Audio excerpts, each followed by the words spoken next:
But lots more earnings to be addressed. Ravi Jhunjhunwala, CMD and CEO at HEG, joins us on the show right now. Ravi, walk us through the highlights of the quarter gone by.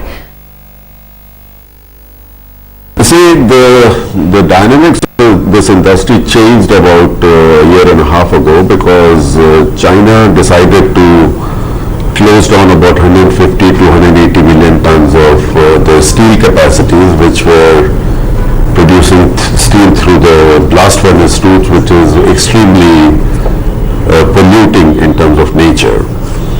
So with that happening, the export of steel, which was in the region of 120 million tons in the last couple of years, suddenly went down to about 65-70 million tons.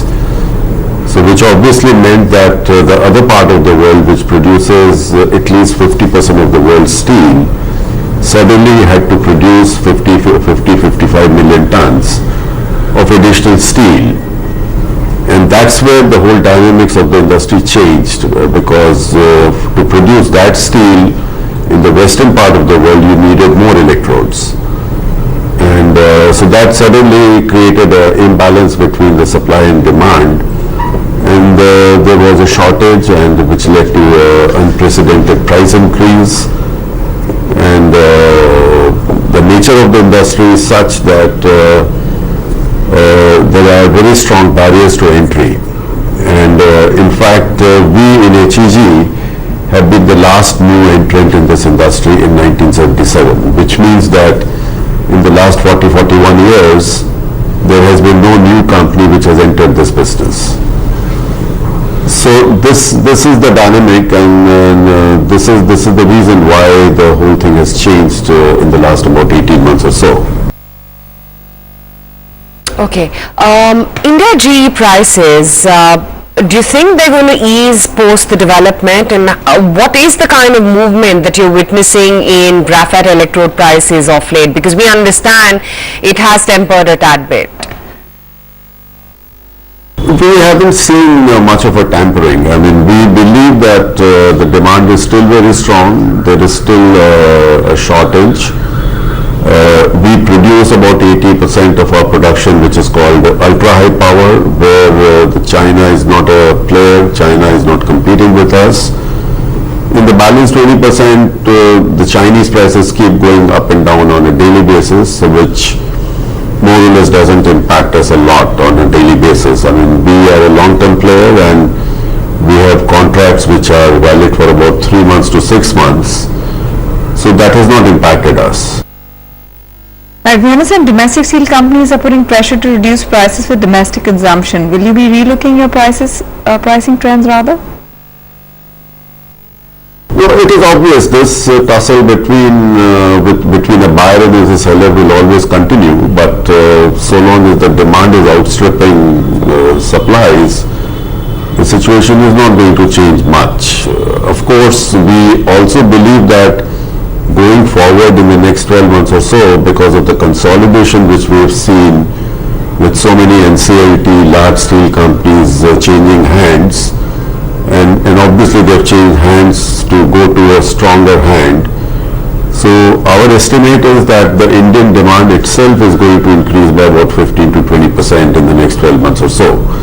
Not because of any capacity addition, but because these companies have changed hands, and the new buyer is going to produce much more steel out of the same capacity. Right, you have a significant portion of cash in hand. How will you be utilizing the excess cash? So we have been on record saying that we are planning to expand our plant from 80,000 tons to about 100,000 tons. And we have been working with one of the prominent consultancy company in this company over the last 6 months or so. It's a matter of another 4 to 5 weeks before we are able to put a final number on this expansion and the final date that we expect this expansion will take. So just wait for another 4 to 5 weeks, and we will make a formal announcement on that. Right. So what are the contracts that are currently up for renegotiation, and are contracts being renegotiated at healthy rates? There's no renegotiation. I mean, we generally get into a contractual deal for either 1 quarter or in some cases 2 quarters. So this continues the way it has been continuing for the last 5-6 quarters. Okay. Chinese limits on steel production and efforts to cut pollution, Mr. Jhunjhunwala, are lifting steel output by electric arc furnaces as well. Do you expect supply trends and capacity to remain tight? China closing down environmentally unfriendly kind of steel production through blast furnaces. That is the main reason for the change in the industry dynamics. But as far as China itself is concerned, we neither export to China nor we compete with China in the ultra high power grade. So whatever happens within China, we are more or less insulated by that. So if that is your question, then no, whatever happens in China doesn't really impact us. Okay, is needle coke secured as raw material for running at full capacity? Needle coke is purchased on a 6-monthly basis, so we are of course committed up till December at a particular price and at a particular for a particular quantity. And for the next 6 months, from January to June, in the next 30-35 days, we'll be doing it. Okay, Mr. Jhunjhunwala, we'll leave it at that. Thanks so much for taking out the time and speaking with us and highlighting what the quarter is like, and more importantly, what the visibility hereafter is like. Let's talk about autos.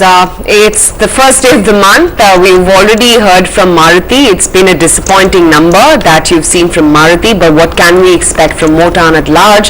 Mayur Milak from India Nivesh